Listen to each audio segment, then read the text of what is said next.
Welcome to Unity in the Seven Hills. Well, I can't think of a better way to celebrate this upcoming 4th of July holiday than to start this series, and it's going to be a multi-part series, on Dr. Edith Eger. Dr. Edith Eger.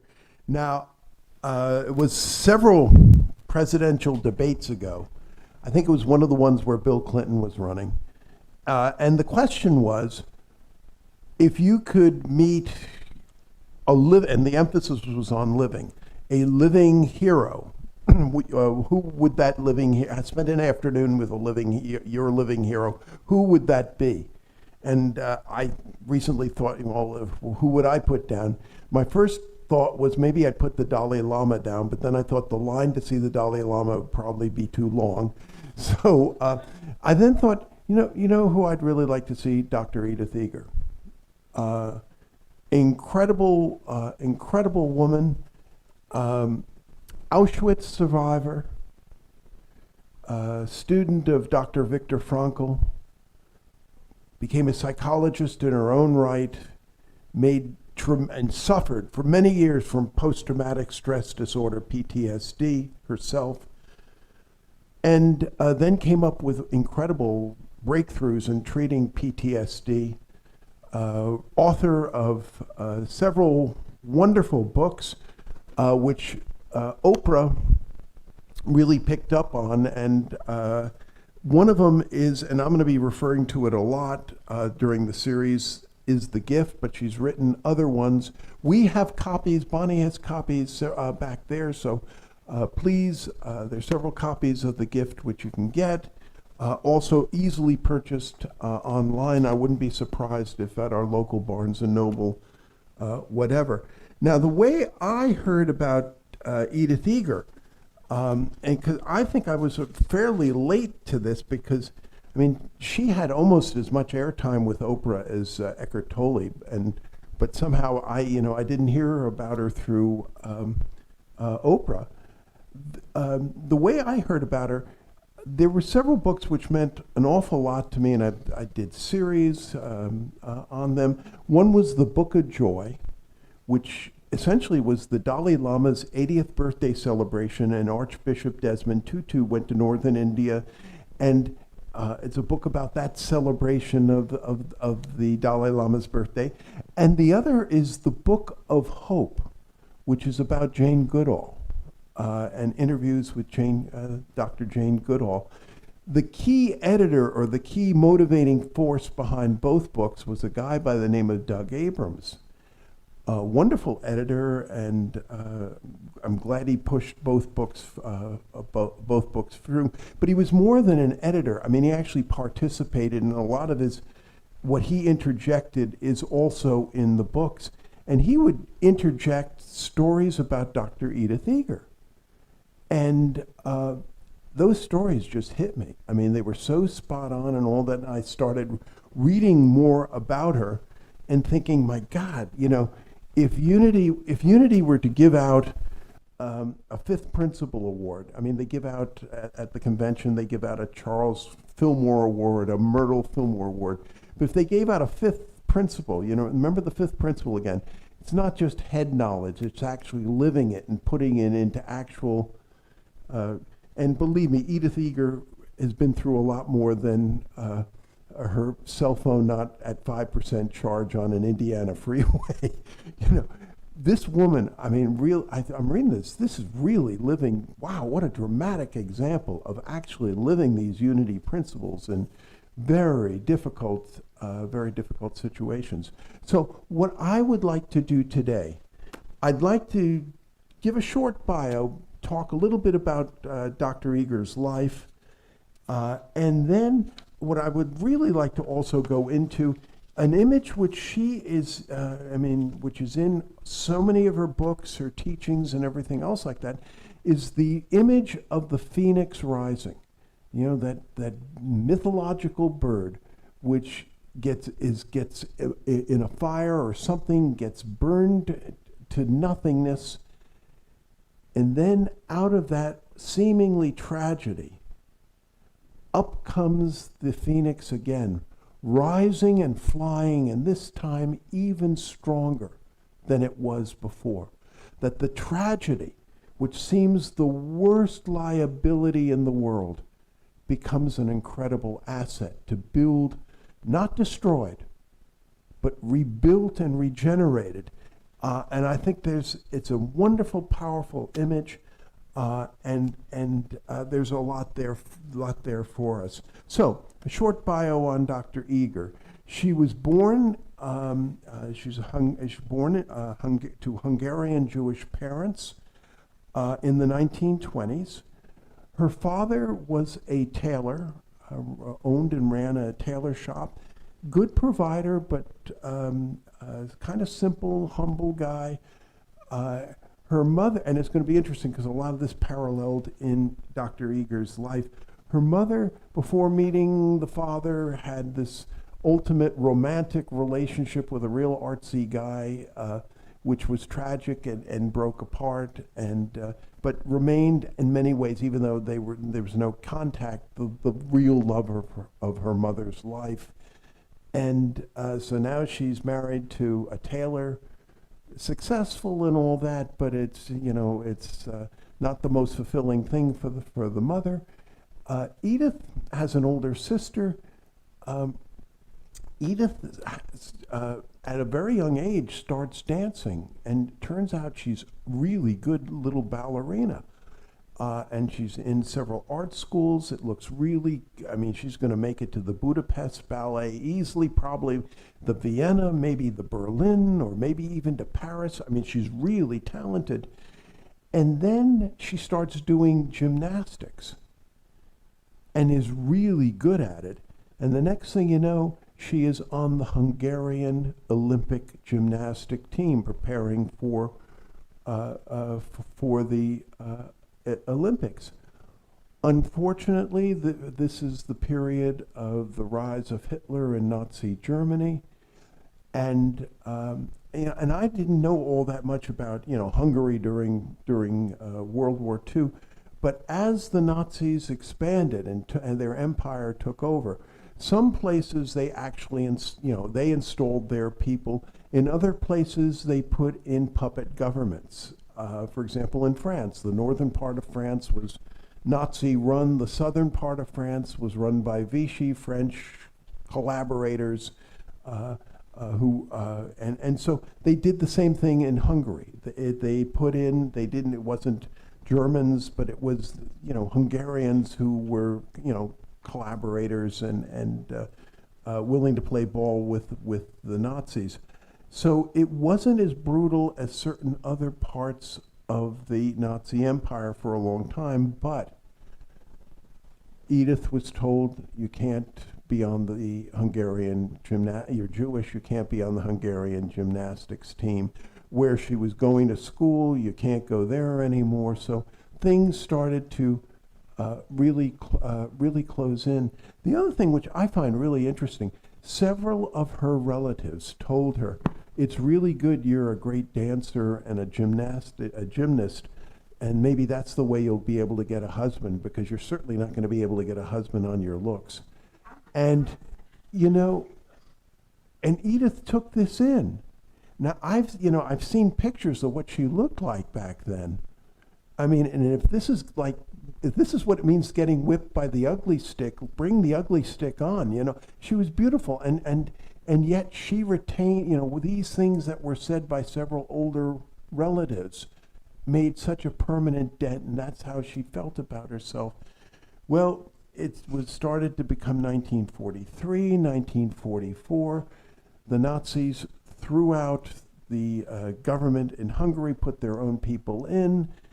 The Jews then had to live in ghettos. They were Edith's family was moved into, essentially it was an old brick factory where they lived. The next thing you know, they were put on cattle cars. Where's the cattle car going? It wound up going to Auschwitz. As the doors opened and they were walking out, Edith's mother turned to Edith and said something which was so important to her. And this is so unity. turned to Edith and said, Edith, remember, they can't take what you put in your mind, they can't take that away from you. What you put in your mind, they cannot take away from you. That really, honestly, truly kept her going. Sidebar, it's 2020. I've always had, my father served in in World War II. He was in the U.S. Army Tank Corps. And again, remember, I was adopted into a Jewish family, my father, and so I turned to my father and I said, he's in the Tank Corps, and I said, Daddy, what did you ever think what you would do if Hitler won? And my father looked at me, he said, well, quite frankly, Ricky, I felt, there would be some dark days in the war and it would take us a while to get going, but I never seriously considered that Hitler would win. I just didn't, I never considered that the Axis powers would defeat the Allies.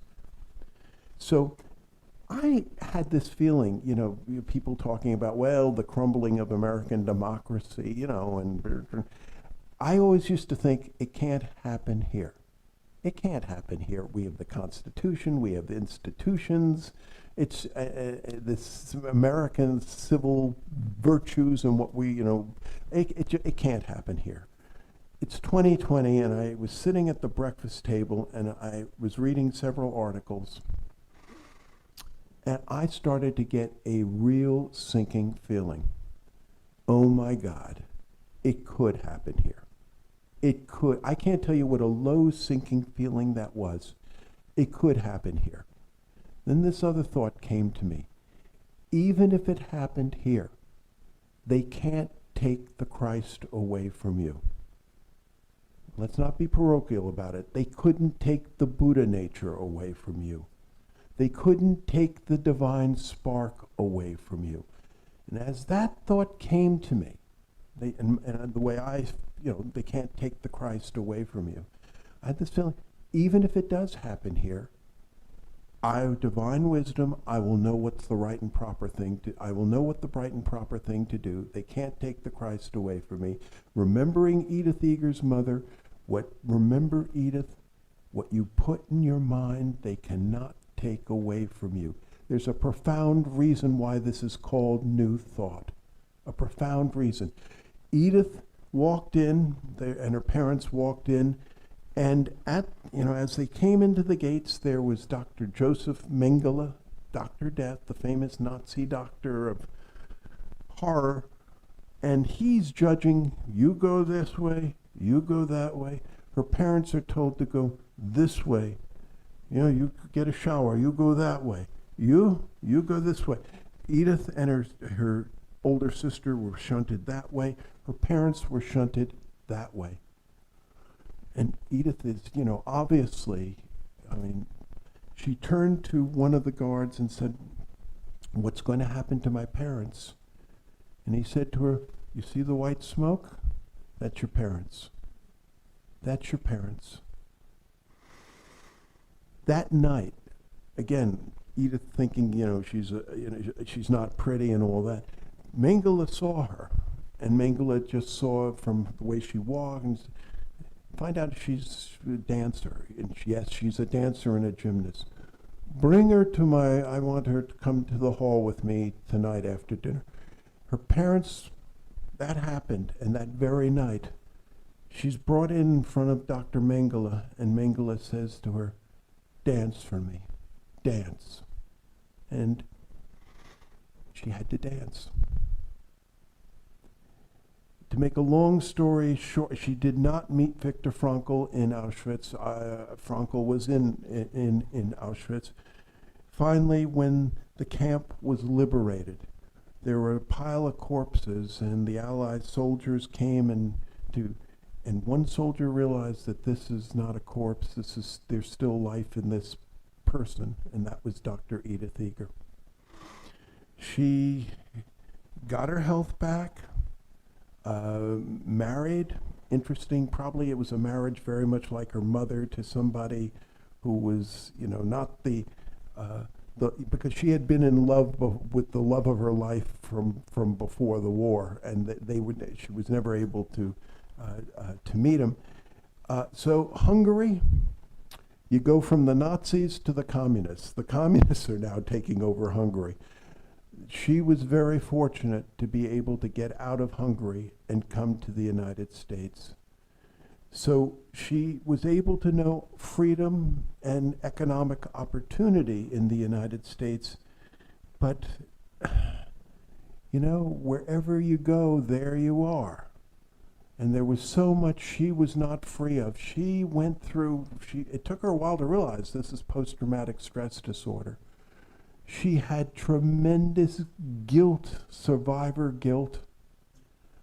You know, a car would backfire and my God, she's right back there. You go past and you see, you know, it's the election of the Pope and the TV showing white smoke for the election of the Pope, and she's right, you know, she is right back there. Fortunately, she was able to meet Viktor Frankl, that great Jewish psychiatrist who was also in Auschwitz, wrote that wonderful classic Man's Search for Meaning. And so much of what Frankl taught her started to bring her, you know, truly relief and growth. She then decided she wanted to become a psychologist, and she took a course there and there. But then people came up to her and said, "You should go for a doctorate." And she said, "Yeah, but I'm going to be a grandmother." They said, "You're going to be a grandmother anyway. You might as well, you know." And so she did it and graduated. She started working in a clinic in La Jolla, California, was on the faculty of the University of California at San Diego.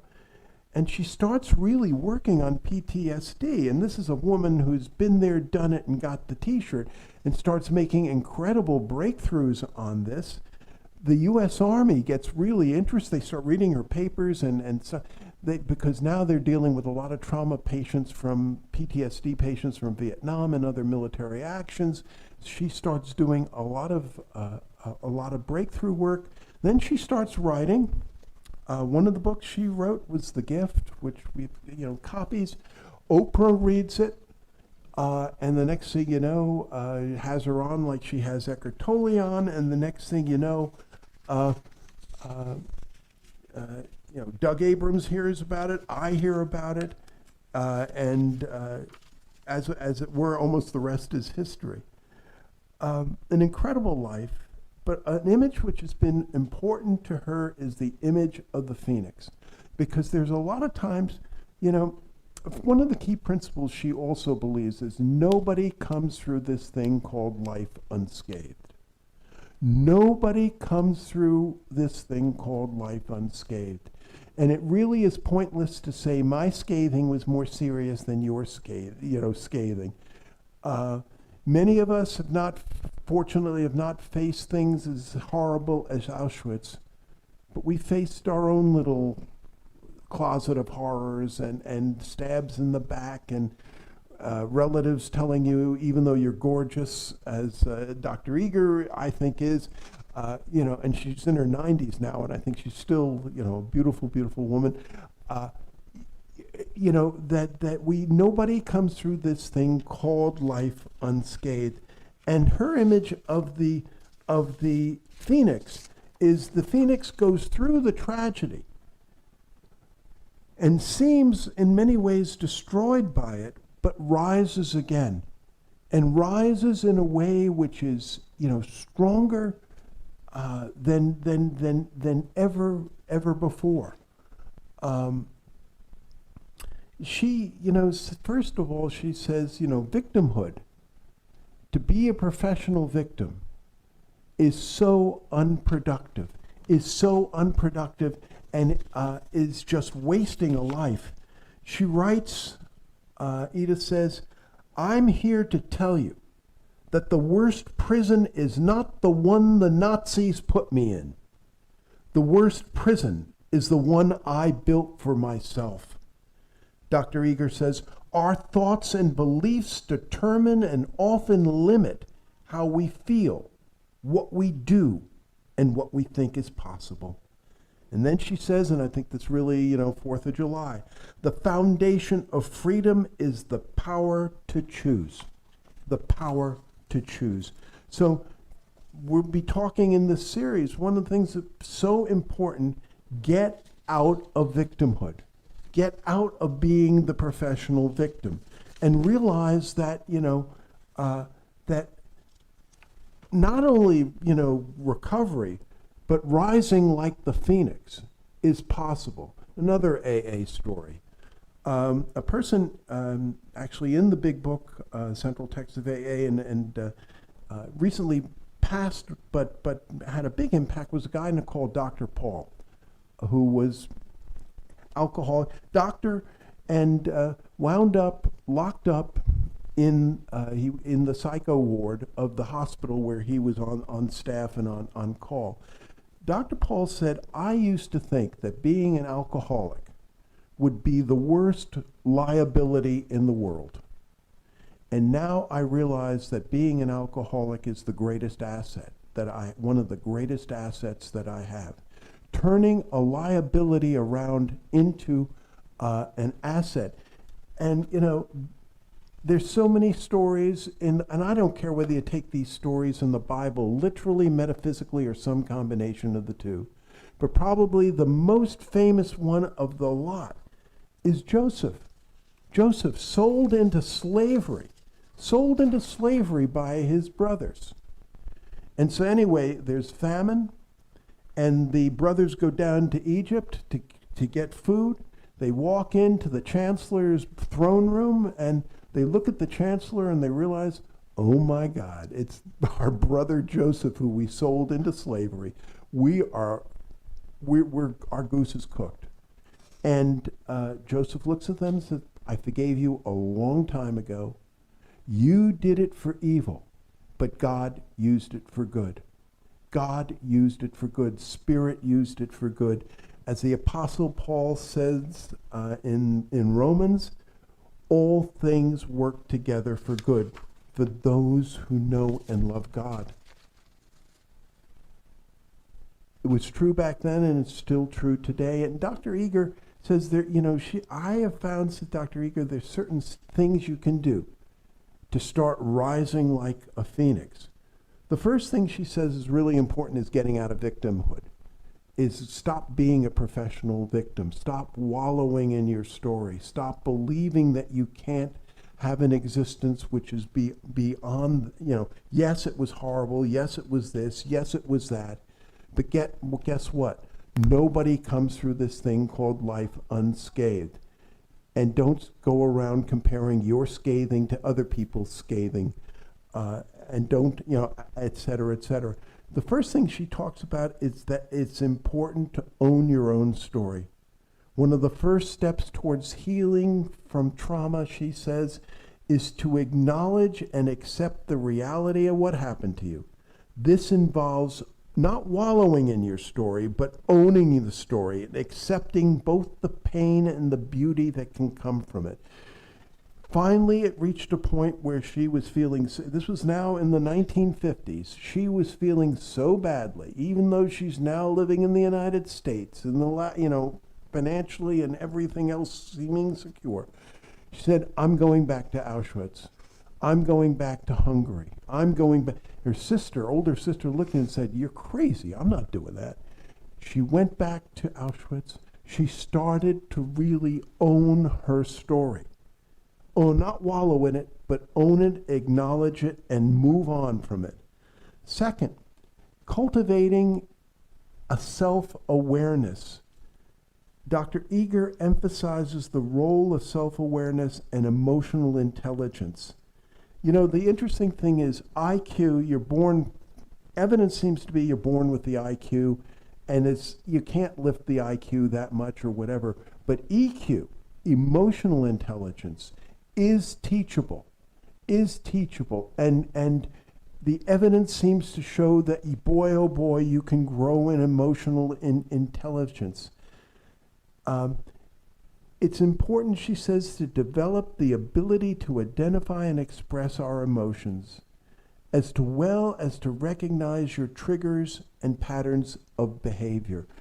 As I've said before, I'm very fortunate. I've been doing spiritual direction every month with Dr. Robert Brummett. Many see Dr. Reverend Robert as being sort of like the Yoda of the Unity movement. And a lot of times during our sessions, he'll ask me, oh my God, he asked me, how are you feeling? How are you feeling about that? Where do you feel it in your body? Oh my God. We used to say, he was also taught me in seminary, we used to say that Dr. Robert, professor, he was not happy with your paper until you coughed up a fur ball. And that the feeling question, how am I literally feeling? I find it hard a lot of times to answer. Where are you feeling it in your body? To come into those terms, and I'm getting a little better at it, but I'm away, I'm beyond a white belt in it, but I'm certainly no black belt in it. And those kind of questions of cultivating that type of self-awareness is so important. Dr. Eger, two Vietnam veterans, both of them get their legs almost similar, their legs are off. They're in different wards. One is a basket case and in total victimhood, depression, everything else. The other one is he's finding that there are sports which you can, and we now have Paralympics and stuff like that. Has goals, wants to become a lawyer, et cetera, that coming into that self-awareness is so important. And then, and this goes back to her training with Dr. Viktor Frankl, finding meaning and purpose and transcendence. Dr. Eger believes that finding meaning and purpose in life can be a powerful tool for overcoming trauma.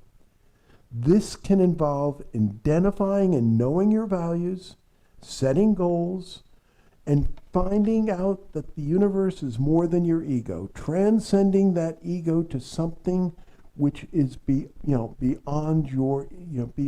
ego. When you start to do that, you can start to rise. You can start to be like Dr. Paul and say, maybe my alcoholism isn't that bad a liability. Maybe it's one of the key assets that I have. And then she talks about another thing which is important is practicing self-care.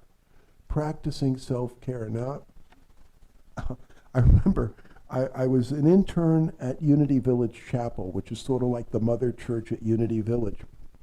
And Reverend Aaron McCabe was the minister, and she looked at me one day and she said, Rick, ministers talk about self-care out the yin-yang, but it's one of the things they're really bad at. You tend to be bad at.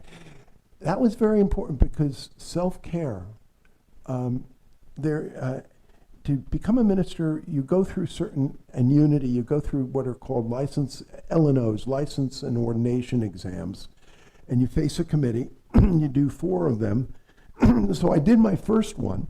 Excuse me. I did my first one, and the committee came up and afterwards and said, it was a wonderful talk you gave. We see that you have, we think you could do blah, blah, blah.